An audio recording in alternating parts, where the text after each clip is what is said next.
Oh, okay. Oh, it's, you gotta be perfect 100% of the time, not the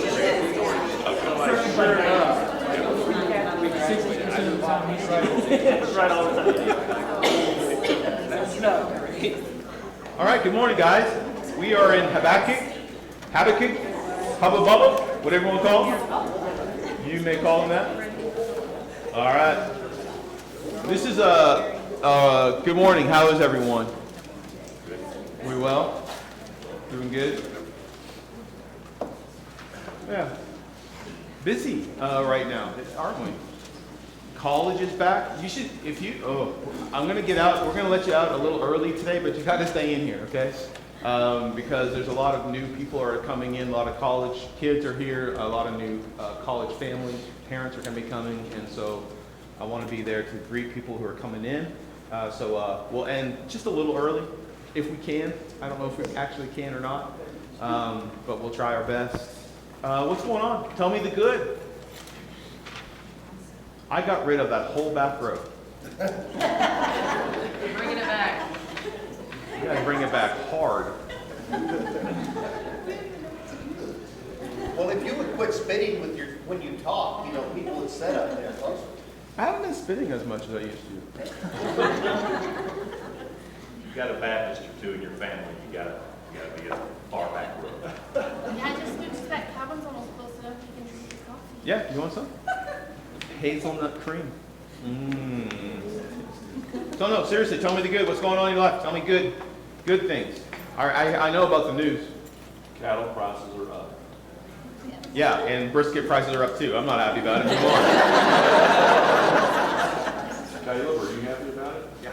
Well, the people who own the cattle are happy about it. The people who don't own the cattle are not happy about it. The problem with cattlemen is when cattle prices are up, they decide not to sell.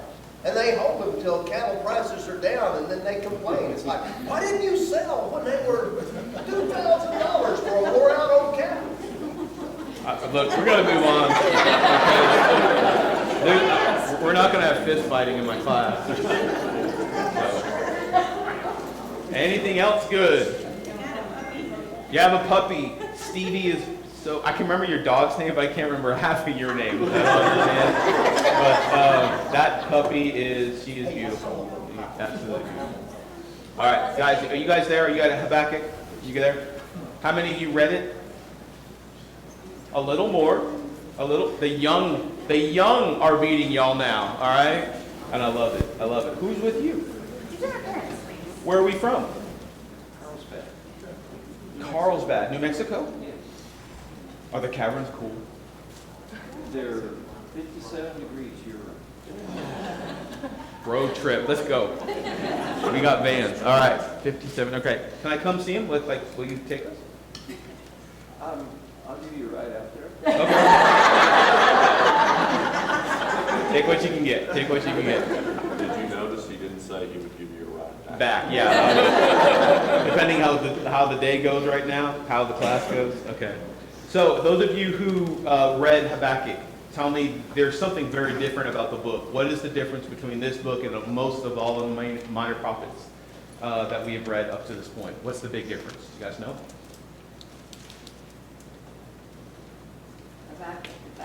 God. Yes.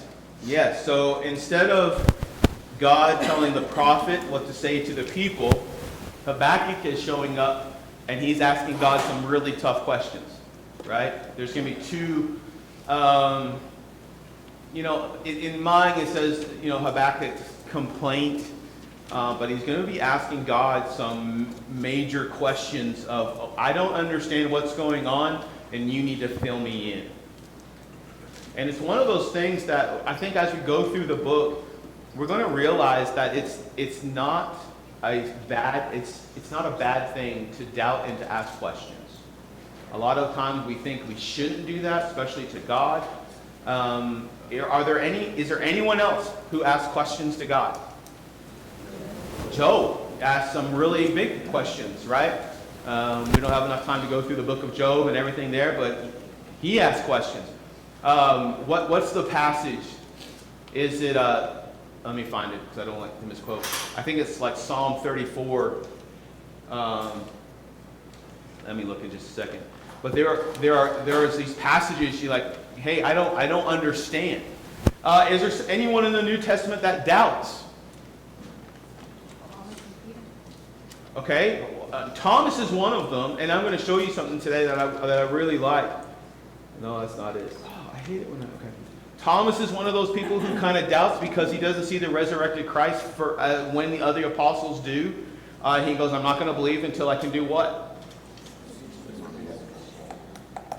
Okay, be bold about it. Be bold about it. I don't understand. I can barely hear you. I definitely understand mumble. Huh? Touch the scars. I'm going to touch the scars. Hands and feet and side, right? And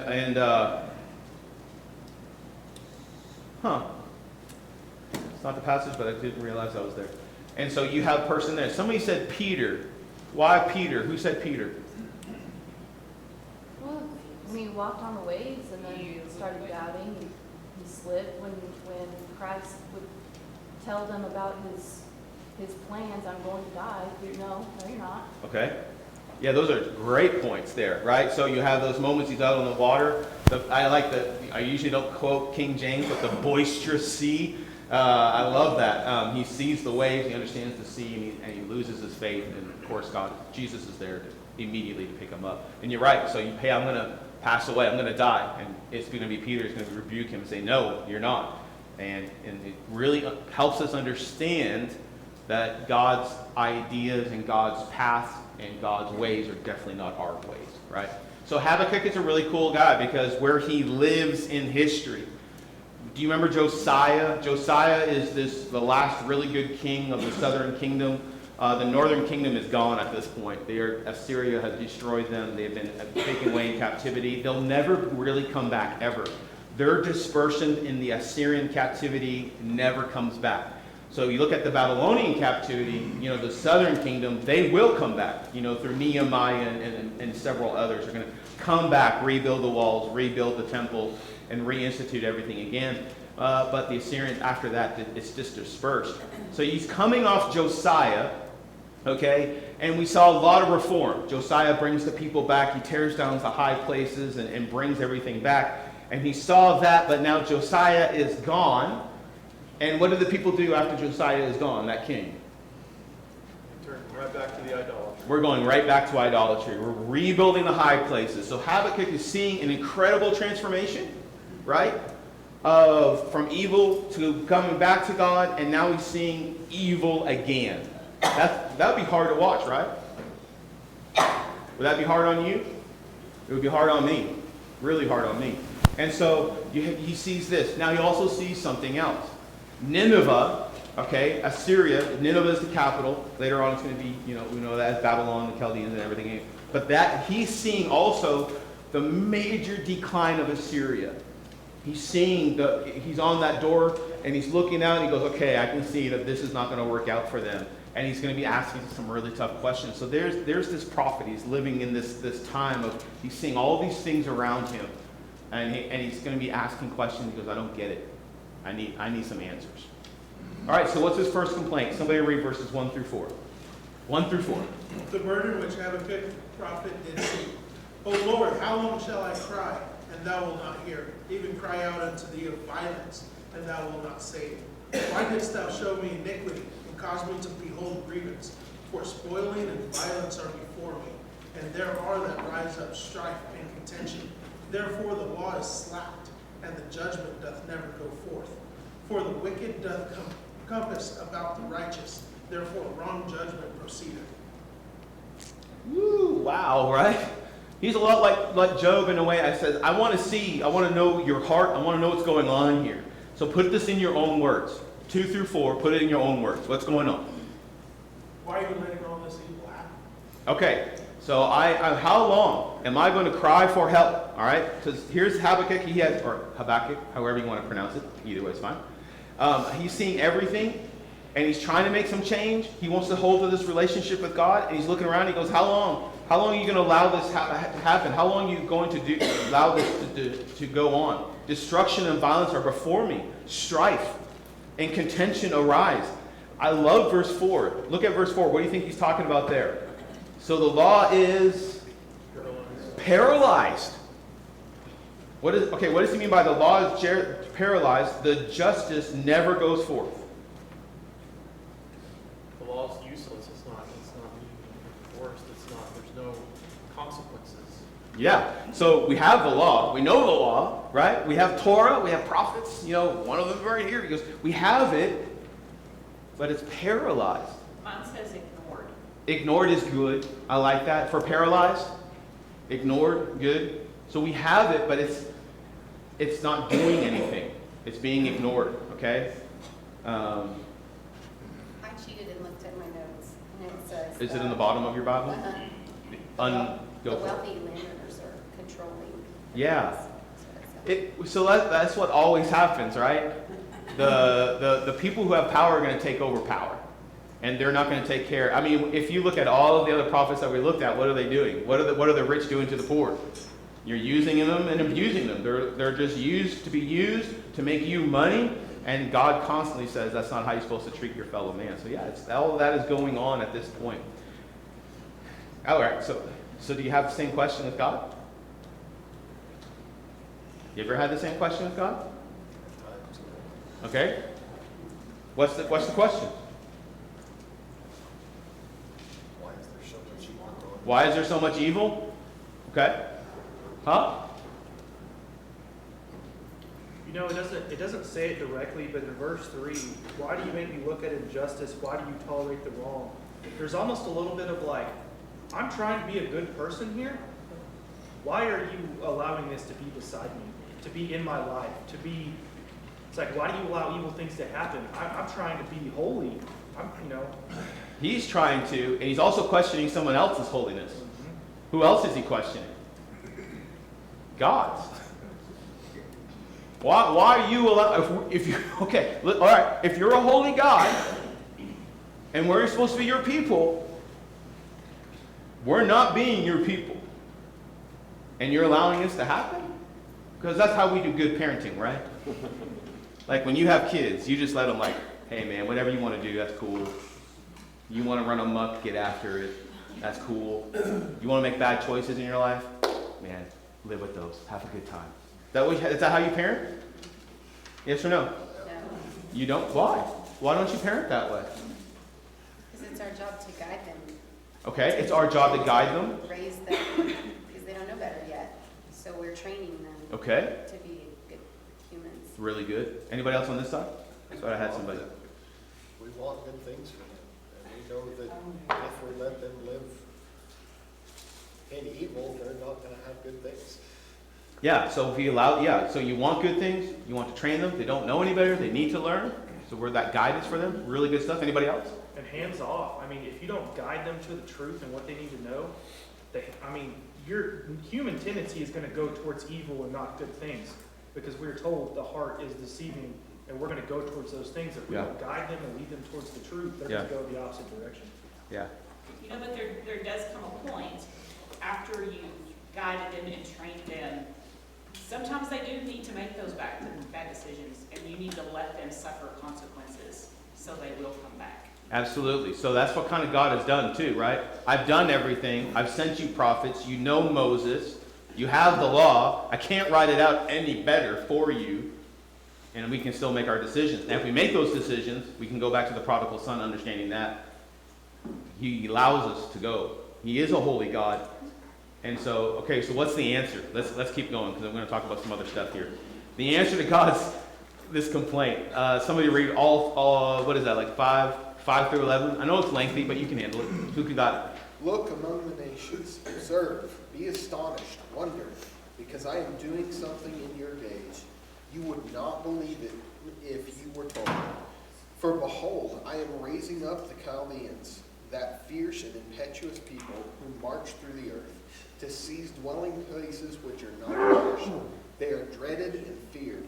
Their justice and authority originate with themselves. Their horses are swifter than leopards and keener than wolves in the evening. Their horsemen come galloping. Their horsemen come from afar. They fly like an eagle, swooping down to devour. All of them come for violence. Their horde of faces moves forward. They collect captives like sand. They mock at kings, and rulers are a laughing matter to them. They laugh at every fortress and heap up rubble to capture it. Then they will sweep through like the wind and pass on, but they will be held guilty, they whose strength is their God. Ruh-roh. You asked, and here's the answer. What's God's answer? I'm not ignoring you. Oh, I'm not ignoring you. I'm listening. I see it. And this is what I'm going to do. And what's he going to do? Well, it's judgment. Who is he going to use? The worst of the worst. Yeah, it's the worst of the worst. You already know Assyria, right? They're not far off of a lot of different things from what Babylon is going to do. They're going to take over the Assyrian, whole thing, and they're in the whole kingdom and such. But man, they're pagans. They worship all these other gods. We're going to see in just a moment in chapter 2, so I'm not talking about it a whole lot. There's 5 woes that you'll find in chapter 2, and we'll briefly look at those because we're going to skim those. But so God shows up. He goes, I'm not indifferent. I am hearing. I see what's going on, and I'm going to use the Chaldeans. That doesn't make any sense, right? Why don't you punish us? Why don't you step in? And that's this response of, why would you even use a wicked person? They're more wicked than what we are. So why would you use them? Okay, so let's look at his second complaint. Lengthy reading. And if you're going to read, I want you to read nice and loud. There's a lot of people with hearing aids. So 12 through 17. Somebody read 12 through 17. And wait, did you just... No, that's it. Yeah, 12 through 17. So God responds. He goes, I am hearing. I am God. I'm not indifferent. I am active. This is what I'm going to do. And his response, Habakkuk's response is, go ahead. O Lord, are you not from everlasting? My God, my Holy One, we will not die. O Lord, have you appointed them to execute judgment? O Rock, you have ordained them to punish. Your eyes are too pure to look on evil. You cannot tolerate wrong. Why then do you tolerate the treacherous? Why are you silent while the wicked swallow up those more righteous than themselves? You have made men like fish in the sea, like sea creatures that have no ruler. The wicked foe pulls all of them up with hooks. He catches them in his net. He gathers them up in the dragnet, and he rejoices and is glad. Therefore he sacrifices to his net and burns incense to his dragnet. For his net he lives in luxury and enjoys the choicest food. Is he to keep on emptying his net, destroying nations without mercy? Wow, right? So in the very beginning of this, he goes, wait a second. Well, you know what? You tell me what. Verses 12 through 13, 12 and 13, what's he saying there? Put this in your own words, 12 and 13. First off, he's saying we're more righteous than them. We may Yes. not be righteous, but, he's comparing. They're bad, but we're not that bad. Yeah, so they're worse than us. Yeah. And I think we often have that attitude. We're not that bad, more than the people that are really bad. Okay, yeah, absolutely. Tell me verse 12.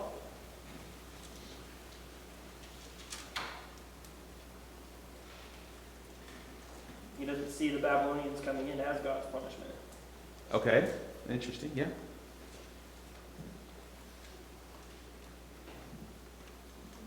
No, then God said. You're in timeout. Sorry. What's he acknowledging here? What's he saying about God? Man, I don't know what class it is, but they're having a lot more fun than us. Is that college class? You're the Holy One, you're my God, and you're using them. Yeah. Listen to the word.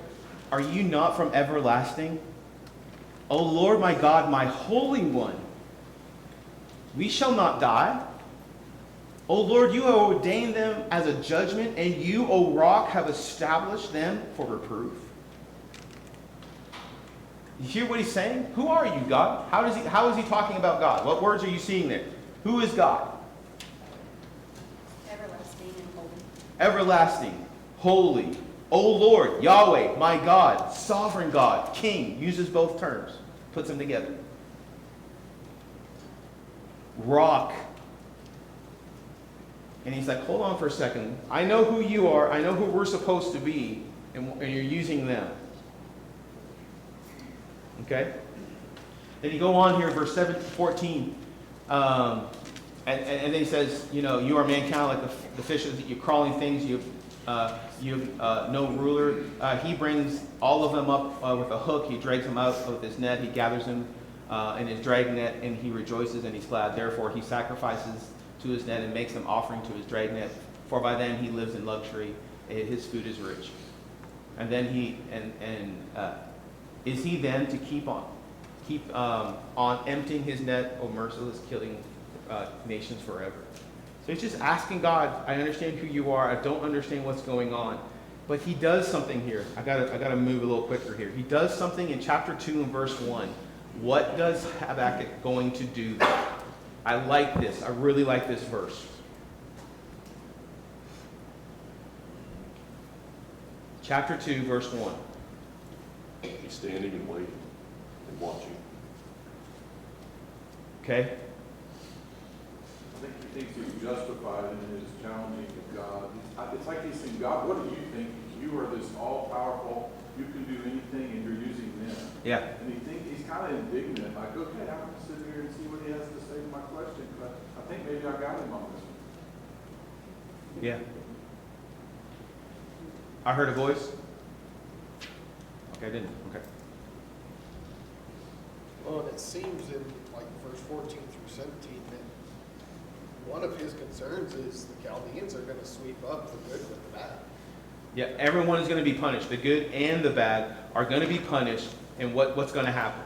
You know, is it right that the good is punished with the evil? We want to get rid of the evil. We want to bring this back to you, but everything is going to be destroyed if you use them. We know what happens, right? We know what happened with Assyria. We know what the Chaldeans, they're not a good people, right? And we do know what happens, right? We read the book of Daniel. Have you read the book of Daniel? It's a really good one. You may have read it in children's class. But the best of the best is taken away. The choice of the choice. Everything else is destroyed. You're left with nothing, right? And so, yeah, so everyone's going to get caught up in this. I think he's listening a little bit to himself. I think he's listening to God a little bit here as well. He goes, okay, I'm going to stand, I'm going to take my spot, and I'm going to watch, and I'm going to see. And so then God's going to respond. Good, I want you to stand. This is what I want you to do. Somebody read verses 2 through 5 for me. 2 through 5. Then the Lord said to me, write my answer plainly on tablets so that a runner can carry the correct message to others. This vision is for a future time. It describes the end, and it will be fulfilled. If it seems slow in coming, wait patiently, for it will surely take place and not be delayed. Look at the proud. They trust in themselves, and their lives are crooked. But the righteous will live by their faithfulness to God. Wealth is treacherous, and the arrogant never at rest. They open their mouths as wide as the grave, and like death, they are never satisfied. In their greed, they have gathered up many nations and swallowed many peoples. That's really good. That is. So he goes, okay, I want you to write this down. I want you to write this on the tablets. What's crazy is he's going to be able to see what's going to happen. He's going to watch the very first time. And maybe even final destruction of Jerusalem by the I'm not sure if he lasts that long, but he has the time span that he could see all of this. So God's saying, I want you to write this down. I want you to write it down on tablets, and then I want you to tell the people about these things. Okay? This is the vision that you're going to see. But what does God tell him? He's going to answer his question. He comes back and he says exactly what Andrew was just talking about. He said everyone's going to be punished. We're all going to be hurting because of the Chaldeans. We know how we're going to be treated. But what is God's response to that? Yes, the faithful will live. What's exactly? Verse 4.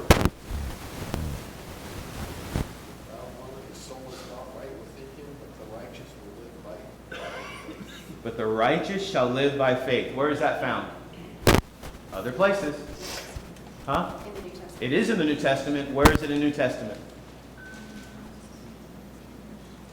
Sorry, John 3:36. Huh? John 3:36. What does it say? Sorry, I had to turn my watch off.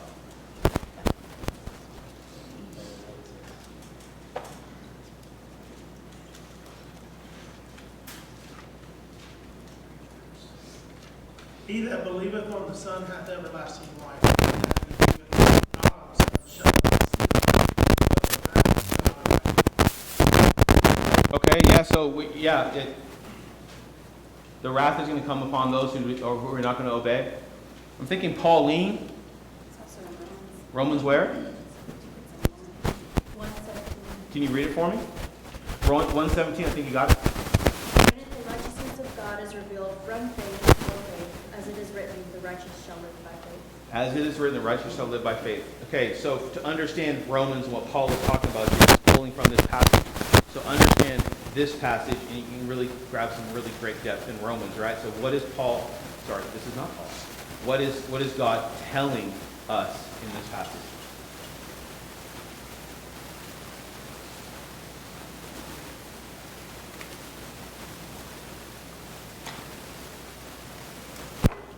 Look, bad things are going to happen to you. That's all there is to it. Life is not fair. It's going to hit you, and it's going to hit you hard. If you think because you're a Christian, God's going to give you the best hand ever, and it's going to be dealt to you, and all you got to do is play the game and get to the end and go, I win, it doesn't happen that way. That's all there is to it. Welcome to life. It hurts, it's hard, it gets dirty, you got to figure it out. It happens to the good, it happens to the bad. But what did he tell you? Hold to me. Right? Hold to me. Stop putting your faith in your money.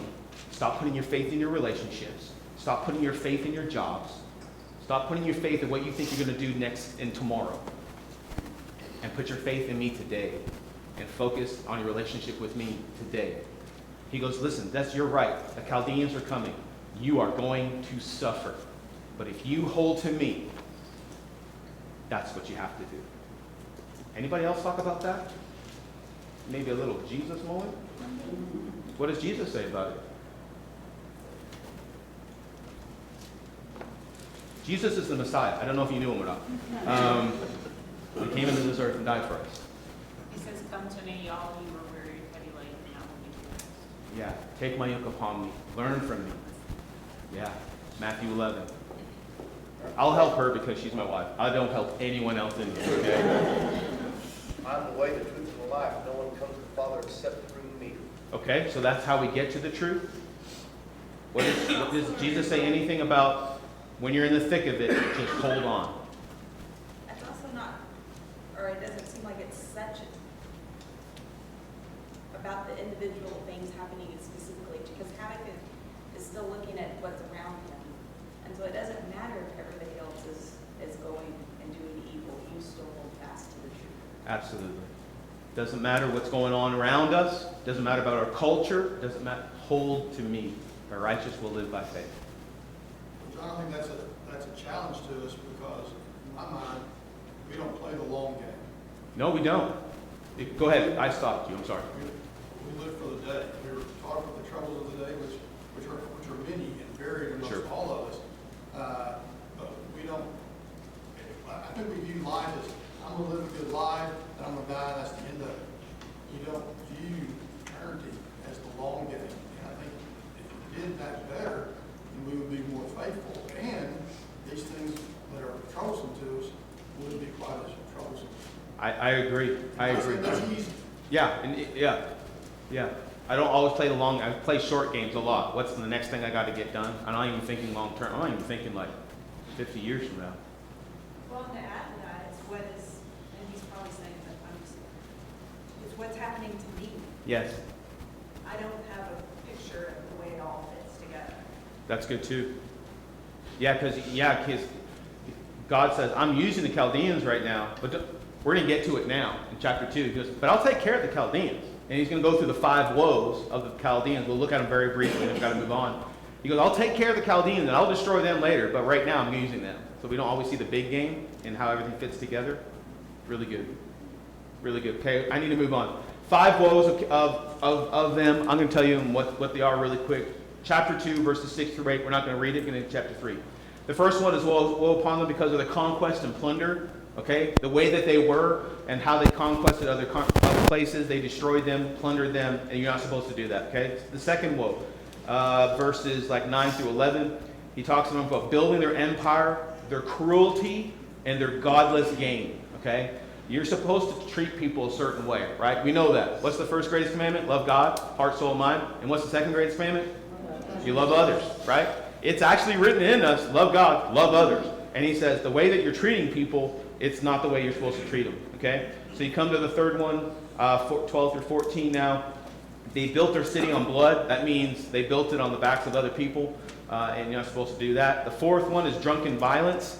And then the fifth one is always idolatry. They are not serving God. They love other gods. They place other gods before him. Did they ever have the opportunity to serve God? We know that. You studied Jonah, right? They had the opportunity to fall in love with God and to serve him, and they obviously walked away. So we have those 5 woes. So what God is also telling Habakkuk, however you want to say his name, he's like, listen, you don't understand, like what you were just saying, you don't understand the long game. Yes, I'm using the Chaldeans, but they're going to be taken care of as well. Chapter 3 is incredible to me because this is Habakkuk's, or I'm going to say it however I want to say it, his prayer to God, okay? And I think we just need to just look at this really briefly, okay? He does pray for compassion. In the midst of judgment, this is one of those prayers he's asking God, I understand it. We deserve it. You are God. You're going to do what you're going to do. But we're asking for mercy through this. Okay? Do we have time to read it? What time is it? I really don't. We need to. So what he's going to do, and what you're going to see through this passage, he's going to recap everything that God has done for them. I know who you are. You know what? I'm just going to paraphrase it. Go ahead and read it while I'm talking. It's fine. You can do both. He's going to paraphrase all of these amazing things that God has done for him. We were in this situation, and you delivered us. We were in this situation, and you delivered us. You took us out of Egypt. You crossed the Red Sea. We've gone to the mountains with you. That's a great study, by the way. We have done all these things, and you've taken care of us. People have tried to attack us and destroy us, but you were the one that delivered us. And he walks through all of these promises, all of these things that God has been faithful. Why?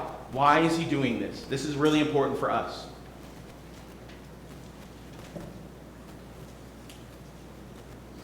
Gives you hope.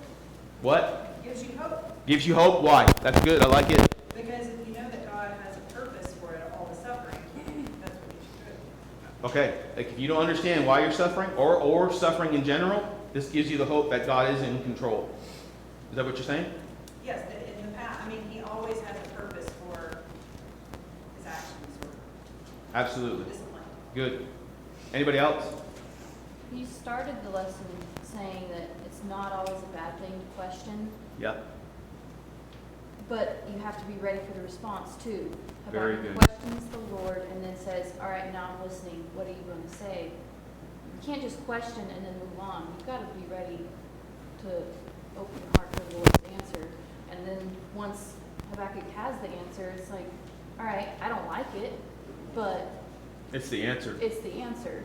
So, I mean, you can't just question and move on. I love it. Did you guys hear all that? Because that's actually like in my notes what I have there as well.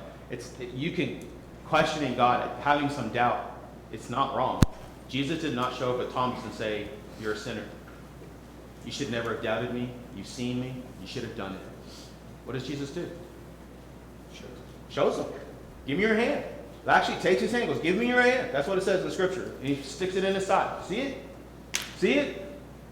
I'm here. I'm resurrected. God never says it's wrong. God never says the question. And going back to what you were saying, and then what I would tell you as well, search for the answer.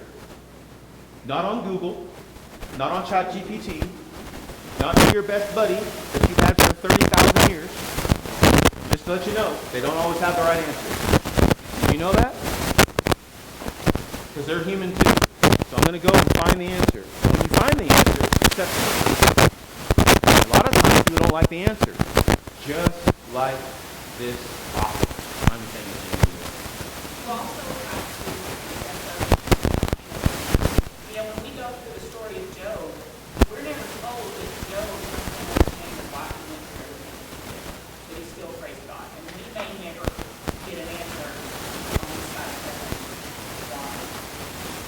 Yeah, so the both answers really are, I'm God, you're not. I'm in control, and you're not. Both sides of that. I got to go. And that's something that we also need to come to understand, too, is that this is something going back to what you were saying, Kara, was I'm going to put my trust in God and my faith in God because He always has been faithful.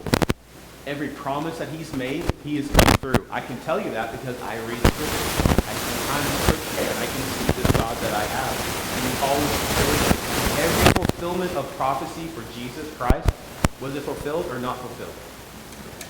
100%? Not even like 90%? Not 91? Not 99? 100% fulfilled. I can put my trust here.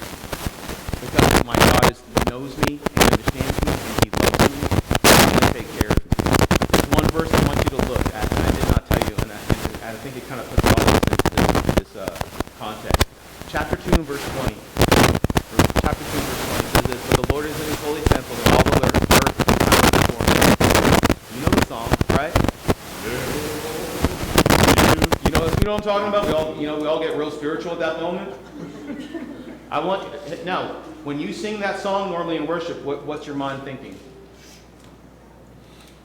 When we sing the song over there, what are you thinking? Everything's great. Everything's great. I'm in His temple. We're worshiping God, right? Keep quiet. I'm in the presence of God. Okay, now that's not wrong. Put it in context now. Put it in the context. What's that song? Just did the pitch pipe. You going to start the song? Or the pitch pipe? Put it in the context now. It changes the whole thing. What's going on? Huh? Woe to him who follows after idols. Okay. Because the Lord is in His holy temple. Okay. What's all chapter 2 talking about? We just went over it real The Lord's fast. in His holy temple regardless of how life goes for you. He's in His holy temple regardless of what evil does. He's still in control. Okay. Good. Came off the woes of the Chaldeans. And He's like, look, there's evil. Understand I am holy. Doesn't really, for me, when I think about this song, like when we sing it, we're thinking, oh, I'm at church now. It's time to be good. I'm being honest. That's what I used to think. Put it in this context and what's going on in the book. I'm God. You're not. And you're before me. Does that change it at all for you? Because I don't know about you, but next time I'm probably going to sing this song, I feel like I should be on my knees of understanding that. And I just love this book. It's such a good book. A lot of things to learn from. Take courage in time of crisis. Hard things are going to happen. Trust God when you don't understand. Keep trusting in God.